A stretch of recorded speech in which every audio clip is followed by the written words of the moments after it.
Ladies and gentlemen, welcome to our Supernatural Watch Along podcast. I am Ryan, and as always, I am joined by Kieran Hello. and the Tasmanian devil himself, Ali. Low. Was that your Tasmanian devil No, impression? just a hello, a very low hello. All right, So, that's not a what the very low. Tasmanian devil sounds. Really, I'm not doing Pretty it. sure it doesn't I'm not. speak. I'm not doing it on here. Wait, so I think you should. Yeah. For posterity. Needs to go down in Yeah. history.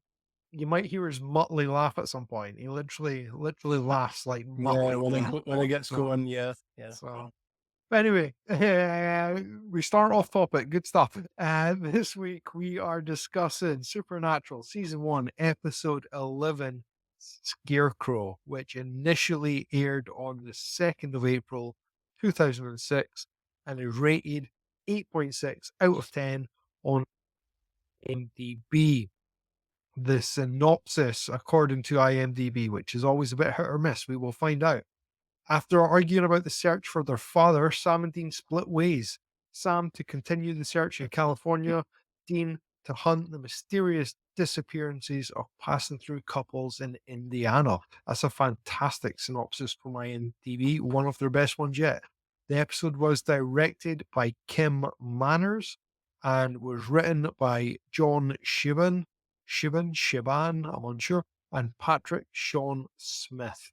The episode, as always, stars Jared Padalecki as Sam Winchester, Jensen Ackles as Dean Winchester, Nikki Acox as Meg Masters, Jeffrey Dean Morgan as John Winchester, Tanya Solmier as Emily Jorgensen, Tom Butler, and P. Lynn Johnson. Yeah. Ali, what was your thoughts on this episode? Well, yeah, I liked it. I've seen episodes like this before in other TV shows where people have got to get sacrificed to keep the spirit or whatever of the town going, so this wasn't anything new for me. Just obviously, the whole breaking Dean and Sam up in this episode just seemed kind of crap for me, Why? Just, I don't think it lasted as long as what it should have done. It maybe should have lasted like more than an episode. Okay. Now that, in theory, is a reasonable, absolutely a reasonable critique. Yeah. I don't feel that way in this episode, personally. Yeah. However, spoilers, I suppose, they do break up in multiple episodes and can they go their own way, and they always come back together. Oh, And it's I never feel it lasts as long as it should. Mhm. And the reason for this, is somewhat boring, the reason. But the reason is because TV shows like to return to the status quo at the end of every course. episode. Of course. So that if you miss this episode and tune in next episode, you're missed picking up with the yeah. two brothers together on the road together. Yeah. However, I would say in general, with shows that attempt to maintain the status quo, that is a perfectly reasonable critique that they shouldn't be scared to mix it up once in a while. Totally. Yeah, this early on, I don't feel it, but there, like I say, there will be episodes down the line where I will have the exact same criticism you just Mhm. had. So, I can't judge you for having it. I just don't feel it myself personally here. What do you think about that here, Kips? I like the episode. Yeah, I can see where Ali's coming from. This is where I switch from being on Sam's side to being on Dean's side. As Sam's reason for leaving is unbelievably selfish and self-centered. So, Okay, so let's get into the episode scene by scene, break it down as we go. So, so the episode opens showing us 1 year ago, and there's a couple who's getting directions from a town, and they are told to drive through an orchard. Doing so, car breaks down, creepy Scarecrow, Of course it does. everybody's dead. Yeah, job done. Present day. Oh, by the way, Scarecrow. I'm sure it's not by accident, but totally to me looks like thing from Jeepers Creepers. Also good film. Yeah. So yeah, the Scarecrow really reminded me of the creature from Jeepers Creepers. Anyway, present day, Dean's on the phone to John. Sam's on the phone to John. John's trying to give Sam some orders. Sam's not really one for listening. But we find out from John, this is the first time we find out exactly what it was that killed Mary. And he tells them straight up, it was a demon. So we've got that. Dean then takes the phone from Sam and actually listens to John, takes the orders like a good soldier. like a good soldier. And again, watching it, we'll watch this episode with my partner Tony, and she said, one of them would make a good soldier and one wouldn't. That's very true. And she's only dipping in and out. She's not watching entire episodes or things. So I don't think she understood quite how poignant that point was. But yes, well, one of the brothers would make a fantastic soldier. The other brother, not so much. But yeah, so Ali, what did you think about finding out that it was a demon that killed Mary, considering the only confirmed demon we've had up until this point in the show was the demon on the crashing the planes? Kind of. I've not got an overall opinion on it just now because I got the feeling when I found that out in the episode there's got to be more to the story as down the road, just of what kind of demon it was. So maybe when we get there, I'll have a better opinion on it. But Absolutely fair. Then yeah, absolutely fair. And you're absolutely correct.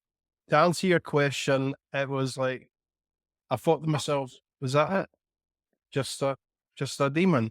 Considering what we got in the Return to Home episode. Yeah, I mean, considering in in the episode where we had a demon,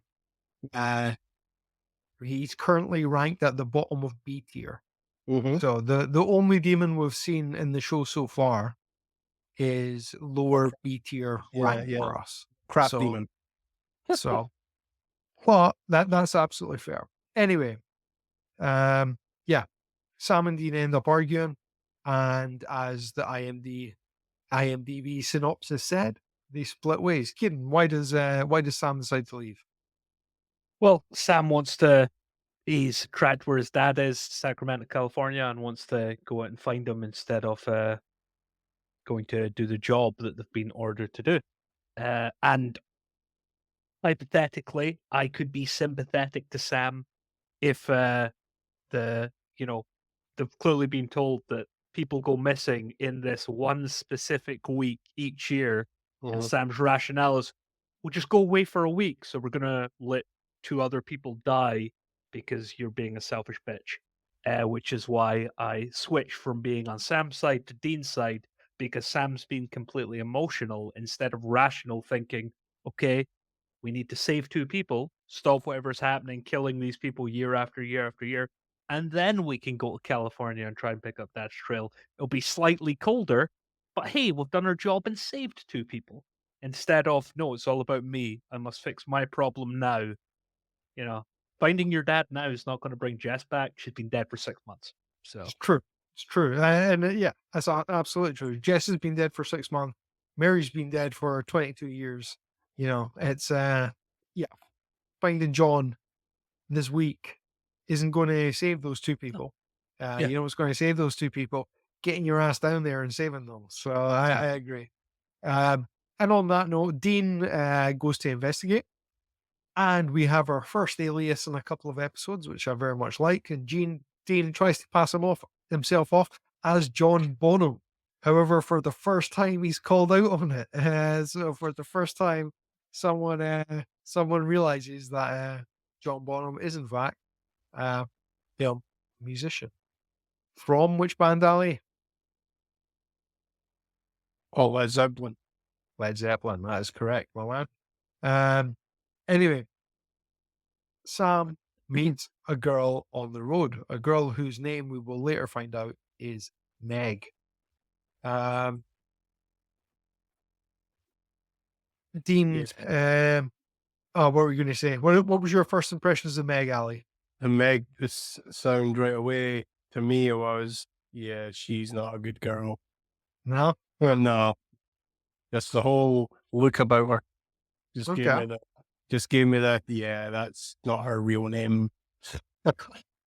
Okay. So, well, Kieran, I mean, you know all about Meg. I can't ask you what your first thoughts on Meg were because there's no way you'll be able to remember. So I like her introduction. it's I a like great her intro. It's a great intro. Yeah. Her hitchhiking. Sam asking if You trust trust me the- over creepy truck guy over me? She's definitely. Yeah. It's a good intro. She's quite nonchalant. She's exactly the kind of person who could suck Sam in. Yeah. So the So- right amount of confident and standoffish and just right amount of everything to Sympathetic. draw him in. Yeah. But anyway, going back, Dean is investigating and starts while driving past the orchard, the EMF starts to go off in the Impala. Which in my notes I've actually put down EMF goes off in baby because I'm not sure you know this, Ali, but the car is actually called Baby. So Dean often refers to the car as Baby or whatever, and the fandom has taken that up as actually the name of the car. So the If you're Impala, wondering, he does make a dirty janting joke saying no one puts baby in the corner. but It's amazing. But the Impala is called Baby. So if you hear me referring to Baby as a character throughout the 15 seasons, please note I am in fact referring to the car. And a beautiful car she is. But anyway, EMF goes off in Baby, and Dean goes into the orchard to find the Scarecrow with tattoo on it that the man who went missing the year before just so happened to have. Emily explains to Dean that the town seems blessed, while all the surrounding towns are impoverished and have no crops and shite, basically. Yeah. Let's just call it what it is. All the towns surrounding it are absolute garbage, whereas this town seems to be all flourishing. Yeah. Query for everybody else watching this episode. Did you want a slice of apple pie as well? I was watching, I was like, holy fuck, do I want a slice of Wasn't pie? just Like, one, it was unbelievably badly. two apple pies in that so tiny fucking box. So Sam runs into Meg again at the bus station, where she continues her Flirting and charming of him. Yeah. And Meg tells her story to Sam, which isn't so different from his own story. Controlling family, wanted her to do things their way, but she made out on her own. Very similar to Sam's story in some ways. Yeah. Coincidentally. But I Dean sense subplot. I'm sensing for a sister to pop up at some point. Dean gets himself kicked out of town. He, Or hang they on. do. They Let- do. They let's- don't. They Let's do. go back They there. Mhm. You see, someone's sister's going to pop up. I got the sense a sister was going to pop up down the road. You were saying similar traits. So that's the vibe I got, that a sister will show up down the road. Sam and Dean's sister. No, a sister from Meg. So don't ask me where that theory came from. I just, as soon as I saw the similarities, I was like thinking, oh wait a minute, she'll have a kick-ass sister come out down the road if she's continuously in the show down the road. You think because she's similar to Sam, she'll have a sister Yes. who's similar to Dean? Yes. I don't know where that theory came in my head, but yeah. Okay. You're- You're not telling me I'm not wrong, but I'm not right. So No, I mean, no, you're wrong right now. I'm, Okay. I'm normally anti spoilers, but no, you're wrong on all counts on this one, mate. Okay, Uh, Anyway, Dean finds Or himself are out you? there, or am I? only to ignore being escorted from town and casually make his way back into town. Which is so cool. That's like kind of like First Blood thing.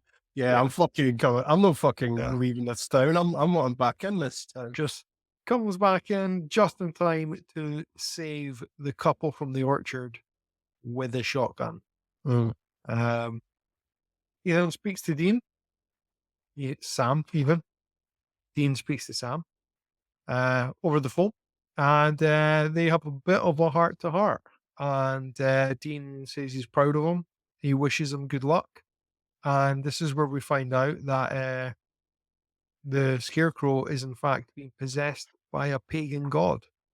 And once again, it shows us how good a hunter Dean is. Dean often just knows this stuff. You know, he's like, he's got great intuition for these things. He's like, this is what I'm after.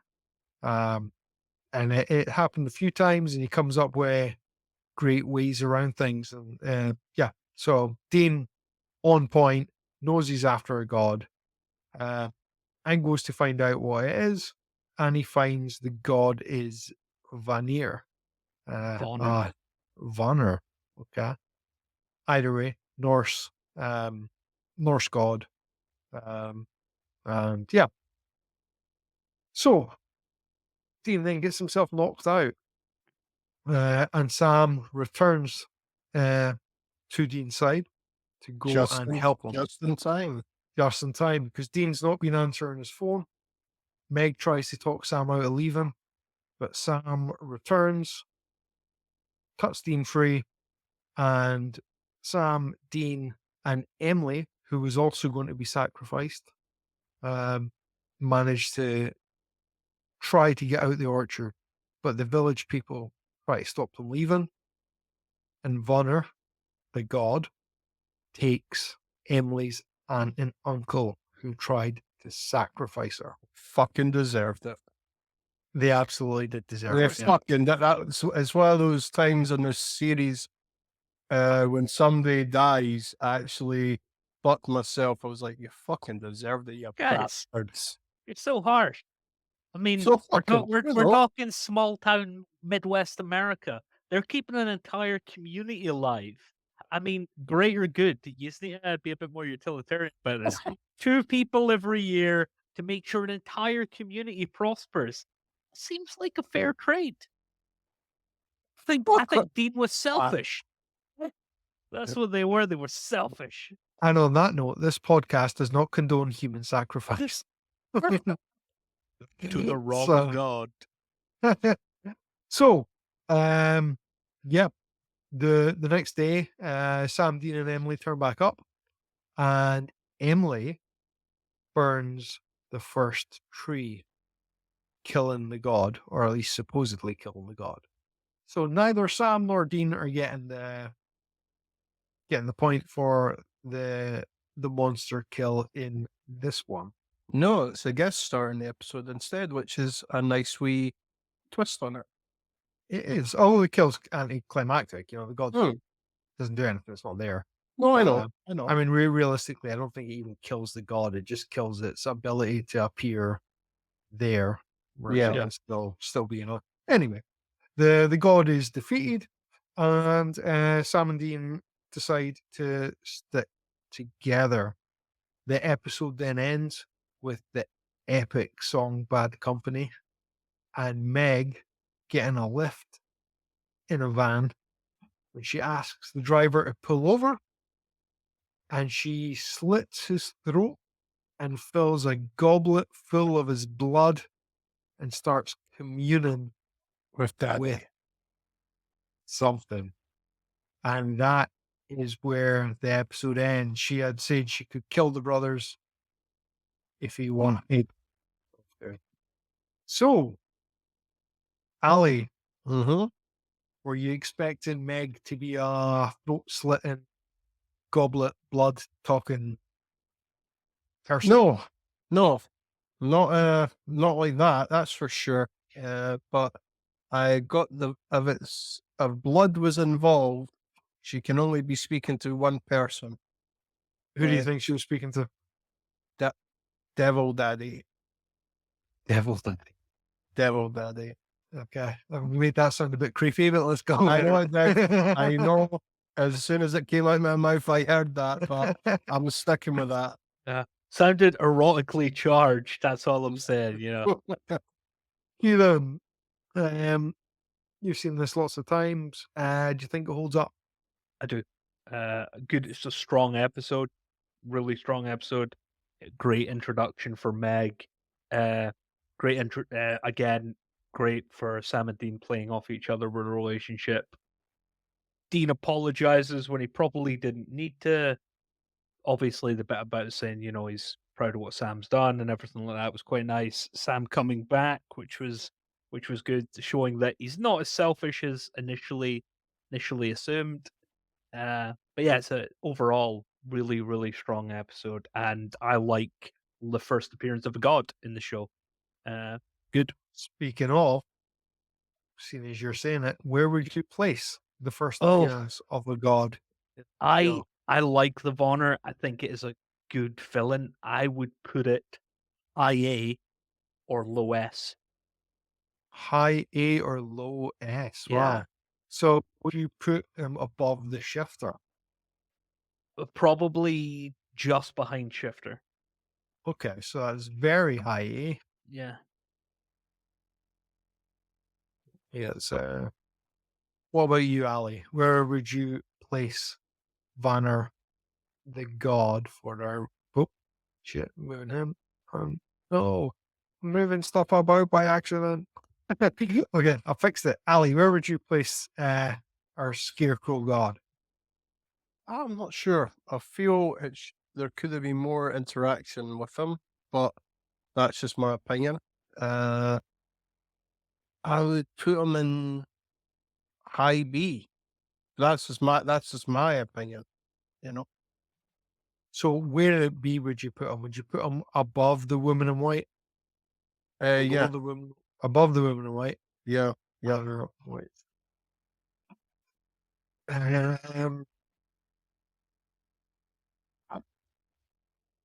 I think I don't think he's as good as the shifter. And I would put him quite high up. I don't know if he's as good as the Wendigo. I think mid A. I think between the three of us, if Kieran's saying about here, Valley's saying here,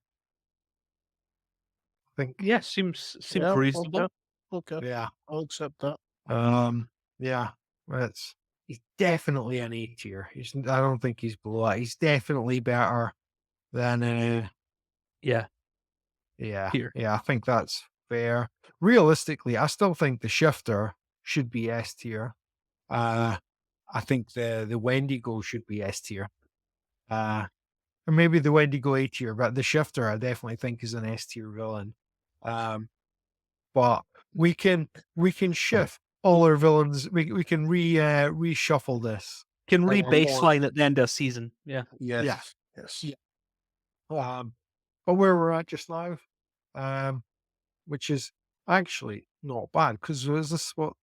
No, I might be wrong. I can't remember how many episodes are in the season, but this might be the halfway mark. I think it's 24, is it not? Is it 24? Is it? So we're on 12. Yeah. We're on 12 for the next one. So We that's are half- indeed. That's halfway. Okay, so Ali, what would you rate this episode out of 10? I'm gonna give it, just for the killings. I'm gonna give it an 8. 8 out of 10. Okay, Yeah, Kieran, for what the would you rate killing. this episode? So then 8.5. 8.5. Okay. I really like this episode. I think I'm gonna go 9 out of 10. Okay. Yeah. I really, really enjoyed this episode. I think it was I think you're hard pressed to find something wrong with this episode. I think they do everything really well. I love the introduction to Meg, who, spoilers, Ali, will play a decent sized role in the show going forward. I get that. Yeah, I think it was a great intro to Meg. I think we get some good stuff between the brothers and John. Mhm. As little as John's in it, I think what he is in it is impactful. I think the God is fantastic, and it's our first intro to a God in the show. Yeah, I think you're hard pressed to find something wrong with it, and the stuff in the town is just good as well. It's all the side characters are good. Dean's good in the town. We're getting run out and just casually coming back in. I think the whole thing is good, and the twist at the end of Meg being the villain is great, in my humble opinion. And with all of that being said, we are officially finished this week. So come and join the hunt next week when we will be discussing season 1, episode 12B. And until then, safe hunting. Bye for now. Cheers.